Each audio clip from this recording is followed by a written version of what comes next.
बांग्लादेश में शेख हसीना की सरकार के गिरने के बाद हिंदू माइनॉरिटीज पे काफी एट्रॉसिटीज हो रही है मोहम्मद यूनुस की सरकार के अंडर। वहां पर किसी ने भी अगर इस्लामिस्ट फोर्सेस के अगेंस्ट अपनी आवाज उठाई है तो उन्हें एक हैवी प्राइस पे करना पड़ा है।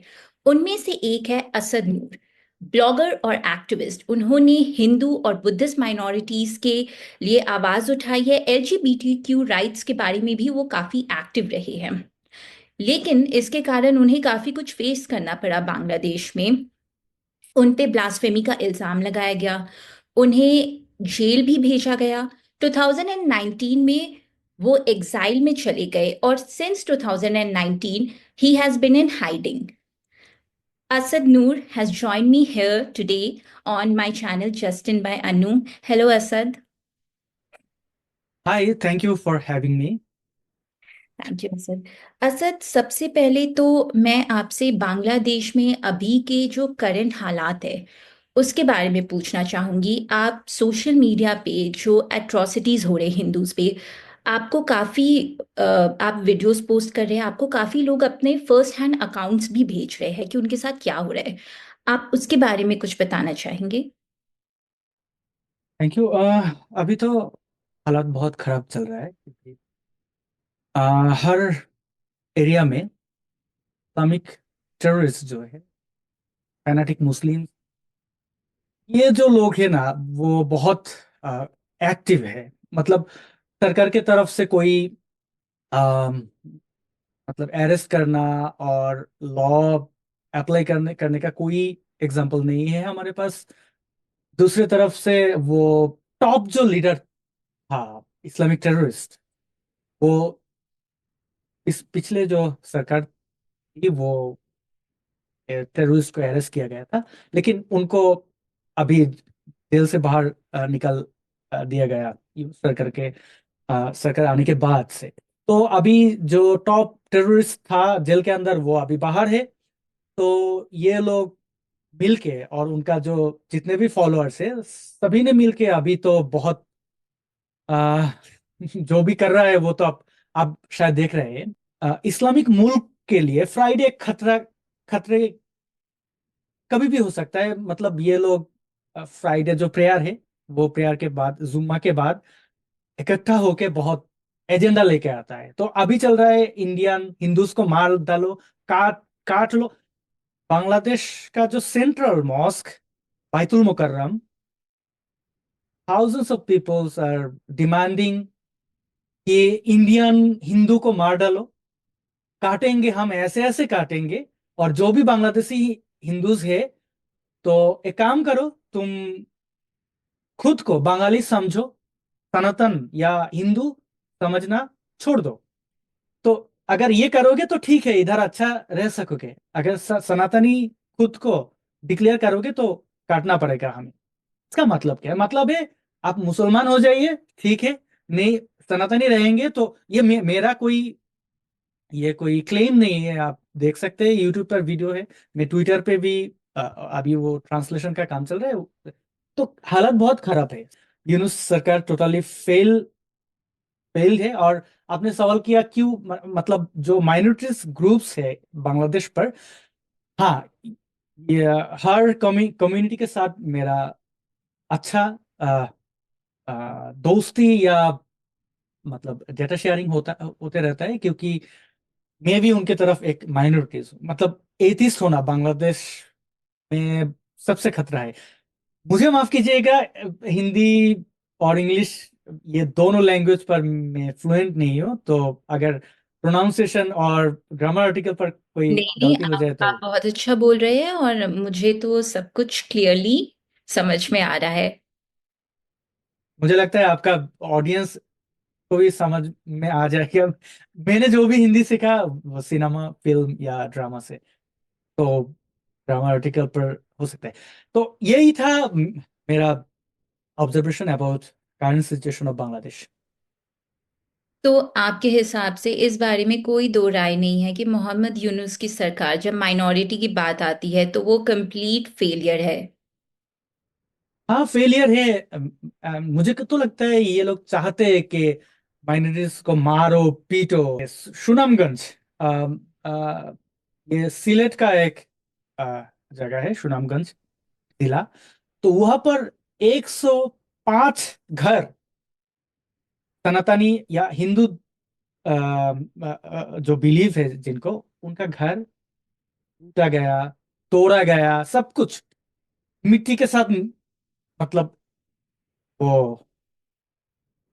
डिस्ट्रॉय कर दिया। फिर 6 temples and more than 90 stores और शॉप्स तोड़ा गया। कौन किया? मुस्लिम ने। कोई भी पुलिस या कोई भी लॉ एनफोर्समेंट एजेंसी ने आके उनको मना नहीं किया। अभी तक कोई किसी को अरेस्ट किया नहीं किया गया। आप देखिए, बांग्लादेश हाई कमीशन पर अटैक हुआ त्रिपुरा पर। यह बहुत दुख की बात है। गवर्नमेंट ऑफ इंडिया डिक्लेयर कर दिया, हाँ ये जो भी हुआ बुरा हुआ, हम इतना हमने अरेस्ट किया। ये 6 7 10 10 एक स्टेटमेंट मिला इंडिया की तरफ से। लेकिन ढाका यूनिवर्सिटी इंजीनियरिंग इंस्टीट्यूशन बुएट पर इंडियन फ्लैग, वो जिस तरह से इंसल्ट किया गया, मतलब जो भी तरीका था सब कुछ अप्लाई किया। आपने सुना क्या? किसी को अरेस्ट किया गया या किसी को बोला गया कि मत करो? कोई आकर रोका? कोई नहीं। तो आप, हाँ आप बोल सकते हैं बांग्लादेश पर तो बहुत सेक्युलर लोग हैं। सच में है क्या? मेरा तो सवाल यही है। अगर है कोई, कोई भी अगर, मतलब हम क्या बोलते हैं, ये सरकार सरकार बोल के कोई चीज है, लॉ एनफोर्समेंट एजेंसी बोल के अगर कुछ है, यूनिवर्सिटी जो अथॉरिटी बोल के अगर कुछ है, तो कहां पर है? कौन रोक रहा है? मतलब ये करना ठीक है? अटैक करना, इंसल्ट करना, दूसरे देश को इन्वेट करना, हम मार देंगे, सेवन सिस्टर तोड़ देंगे, बम फेंक देंगे हम। इवन ममता बनर्जी, जिनको बांग्लादेशी मुस्लिम ने बहुत बार मैंने देखा बहुत अप्रिशिएट किया गया, ओ Mamata Banerjee one of the best friend of Muslims. अभी जब ममता बनर्जी ने ऐसा एक स्टेटमेंट दिया कि हाँ बांग्लादेश का हालत खराब है, वो पीस मिशन से सेना भेजा जाए बांग्लादेश, मतलब स्थिति आने के लिए, तब अभी ममता बनर्जी को बहुत बुरी तरह से इंसल्ट किया जा रहा है इन बांग्लादेश पर। जो भी इस्लामिक लीडर्स है, वो ओपनली डिक्लेयर कर रहा है। एंड जो हेट्रेड अगेंस्ट फीमेल्स होता है ना, जो कुछ लोग होता है जो अ, औरत को गाली देता है, आपको पता है कौन वो, किस तरीके के शब्द प्रयोग करता है, वो भी चल रहा है अभी बांग्लादेश पर। So this is the situation of as far as I know. Asad, आपको अपने एक्टिविज्म के लिए, अपने ब्लॉगिंग के लिए काफ़ी कुछ फेस करना पड़ा बांग्लादेश में। आप पे अटैक्स हुए, आपको अभी भी धमकी आती है, डेथ थ्रेट्स आते हैं। आप अपनी कुछ एक्सपीरियंस के बारे में बताइए, आपको जो कुछ भी फेस करना पड़ा। um, मैं तो, मतलब जब छोटा था तब मदरसा का स्टूडेंट था, फिर स्कूल, फिर कॉलेज। एंड जब, मतलब इन 2010 मैंने रियलाइज किया कि ये जो धर्म है, ये लोगों, मतलब कुछ लोगों के लिए, कुछ लोगों ने बनाया तो एक टाइम के लिए, वो कुछ लोगों को नियंत्रण करने के लिए। फिर अभी जो धर्म का जो प्रयोग चल रहा है वो ठीक नहीं है। फिर पढ़ाई शुरू किया डीपली एंड मैंने रियलाइज किया ये धर्म ठीक नहीं है। मैंने एक डिक्लेयर किया कि भाई मैं ना कोई मुस्लिम हूँ ना हिंदू, नहीं मैं एथिस्ट हूँ। फिर क्या हुआ, इन 2013, आफ्टर 2013 बहुत ब्लॉगर्स को मारा गया ओपनली स्ट्रीट पर। क्यों? क्यों? उनका एक ही, मतलब ये इंडियन के लिए थोड़ा डिफरेंट लगेगा और समझना थोड़ा मुश्किल हो सकता है कि हाँ भाई ठीक है, कोई धर्म विश्वास नहीं कर रहा है तो क्या हुआ। बांग्लादेश पर ये क्या हुआ, नहीं क्या होने वाला है, वही सवाल है। बहुत सारे एक्टिविस्ट, एथिस्ट ब्लॉगर्स को मारा गया। फिर मुझे डिसाइड करना पड़ा कि मैं क्या करूं, चुपचाप रहूं, डर जाऊं या प्रोटेस्ट करूं। मैंने डिसाइड किया नहीं, प्रोटेस्ट करना पड़ेगा। क्योंकि हमारा बहुत सारे भाई मतलब brothers and colleagues were killed, माने मतलब बहुत बुरे तरीके से उनको मारा गया। फिर मैं वोकल होना शुरू किया, सेट किया, लिखने से अच्छा होगा बोलना, मतलब वीडियो एक्टिविज्म। देन बहुत जेल जाना, देश छोड़ना विदाउट इनफैक्ट पासपोर्ट सीज करना। फिर इंडिया में मैं 6 years I was in India without any valid document. मुझे इंडिया पर भी जेल जाना पड़ा क्योंकि मैं इलीगली इंडिया में एंट्री लिया था। एंड वेस्ट बंगाल मेरे खिलाफ भी 14 फॉरेनर्स एक्ट चार्ज हुआ था। फिर जेल जेल में रहना पड़ा 6 मंथ। फिर बेल मिला। फिर बहुत मतलब, हाँ, अभी जिंदा हूँ, ये बहुत ठीक है, मतलब जिंदा हूँ।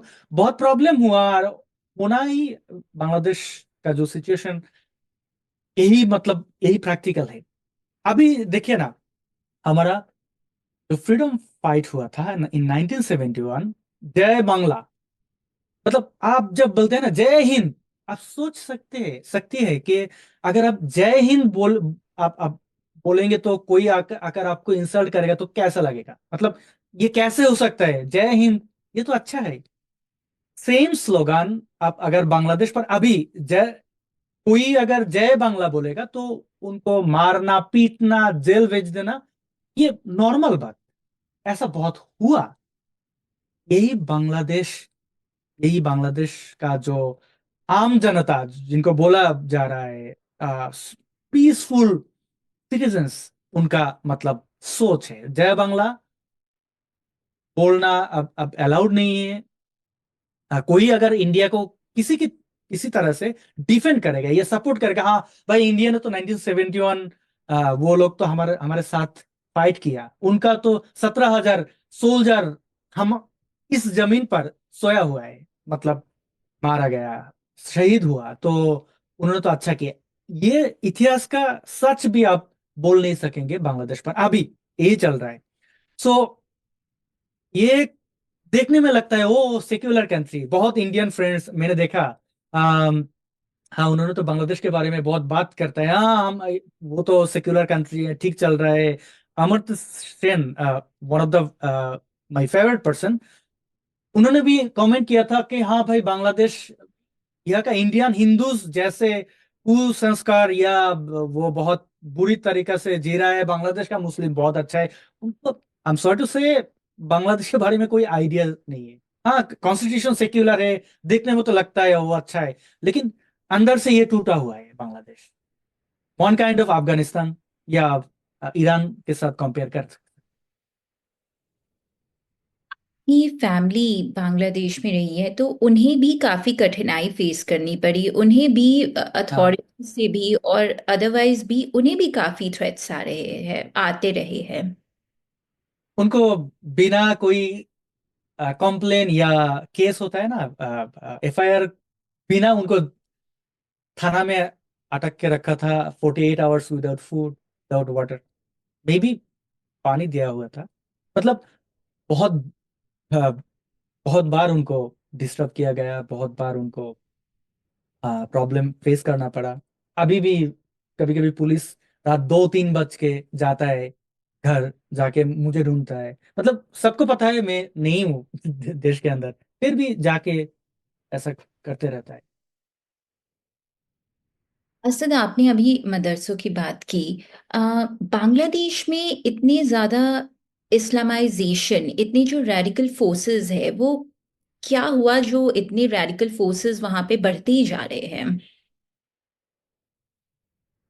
अम, पहला प्रॉब्लम यही है कि हम बांग्लादेश पर कोई लॉज तो है, लेकिन आप बोल सकते हैं कॉन्स्टिट्यूशन है, सेक्युलर कॉन्स्टिट्यूशन, बट उनका कोई प्रयोग नहीं है।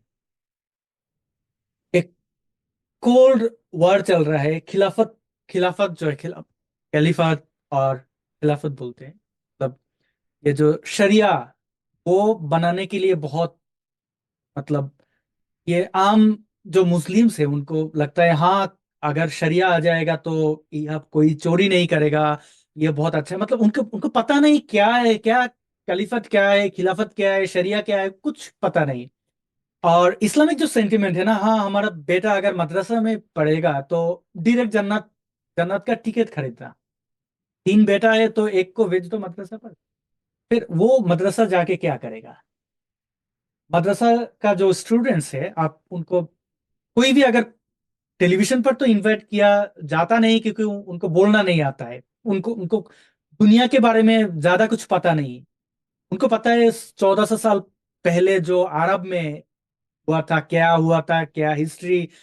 एक्चुअली वो हिस्ट्री अभी के दिन के लिए कोई कोई मायना नहीं रखता है। फिर ये जनरेशन को आप मतलब वो, मतलब उनको अनएडुकेटेड बना के, ये समाज के लिए मतलब ये लोग का कोई कंट्रीब्यूशन नहीं है। लेकिन अब देखिए, मिलियंस ऑफ स्टूडेंट्स हर साल मदरसा से बाहर निकलते थे, फिर क्या करते हैं? किसी को भी हसीना ने लास्ट बार वो एक डिग्री का इक्वल वैल्यू दे दिया। मुझे पता नहीं है, 1400 साल पहले का हिस्ट्री पढ़ के हम अगर मदरसा के स्टूडेंट है तो कैसे एक जनरल एजुकेटेड वो डिग्री सेम हो जाता है, ये पता नहीं। कैसे हम मदरसा का वो शिक्षा लेके ढाका यूनिवर्सिटी और पब्लिक यूनिवर्सिटी में एडमिशन होना अलाउड किया गया, और कैसे मतलब ये बहुत बुरा हाल है मतलब एजुकेशन सिस्टम का in Bangladesh. And they all are now shouting, हमें खिलाफत चाहिए, हिंदू को मारो, जिहाद करो, सेवन सिस्टर तोड़ दो, हम गजवाए हिंद बना लेंगे।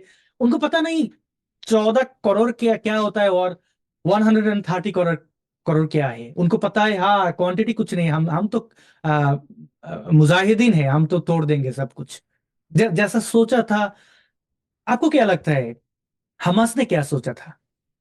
उनको पता नहीं इसराइल कौन है, क्या है उनका मिलिट्री कैपेबिलिटी क्या है, कितने सारे वेपन्स है। हम pipe guns, pipe bomb, rocket pipe rockets मतलब उड़ा दिया, वो गिर जाएगा इसराइल पर, फिर हम मुजाहिदीन हम सब ऑक्युपाई कर लेंगे। ये प्रैक्टिकल है क्या? अगर प्रैक्टिकल नहीं है तो क्यों हमला बोल दिया गया था? कसब कसब आके मुंबई। आई एम सॉरी, हमें एग्जांपल इंडिया से देना पड़ रहा है, क्योंकि बांग्लादेश पर ऐसा बहुत इंसिडेंट हुआ। आप देखिए, होली आर्टिजन अटैक, बहुत सारे अटैक हुआ, लेकिन ये सब कुछ हाइड किया गया। तो अब देखिए, पाकिस्तानी मिलिट्री ने 3 लाख, 300,000 औरत को रेप किया। अभी क्या चल रहा है पाकिस्तान के साथ? बहुत खूब मचल रहा है, मतलब ये दो वो लो। उनको कोई कोई गिल्ट नहीं हो रहा है कि हमारा, अच्छा ठीक है छोड़ दो, 30 लाख टोटल शहीद हुए, छोड़ दो, वो सोल्जर था, वो फ्रीडम फाइटर था, ठीक है। औरत को रेप किया, जो कंट्री का सिटीजन ने किया, जो मिलिट्री ने किया, एक बार भी उनको ये पता नहीं चल रहा है, ठीक है उनको माफ, मतलब रेप रेप के लिए माफ काफी नहीं है, लेकिन ठीक है वो उनको ये बात करना चाहिए, उनको सॉरी फील करना चाहिए। ये जरूरत नहीं है, वो जोड़ना चाहते हैं फिर। आप अभी बताइए क्यों? ये एक सेंटिमेंट है, ये एक रिलीजियस फंडामेंटल सेंटिमेंट कि हाँ हम भाई भाई हैं। ये हाइड करो, हमारा जितना भी फॉल्ट है ये हाइड करना ईमान का वो एक one of the great part है, ये करना पड़ेगा।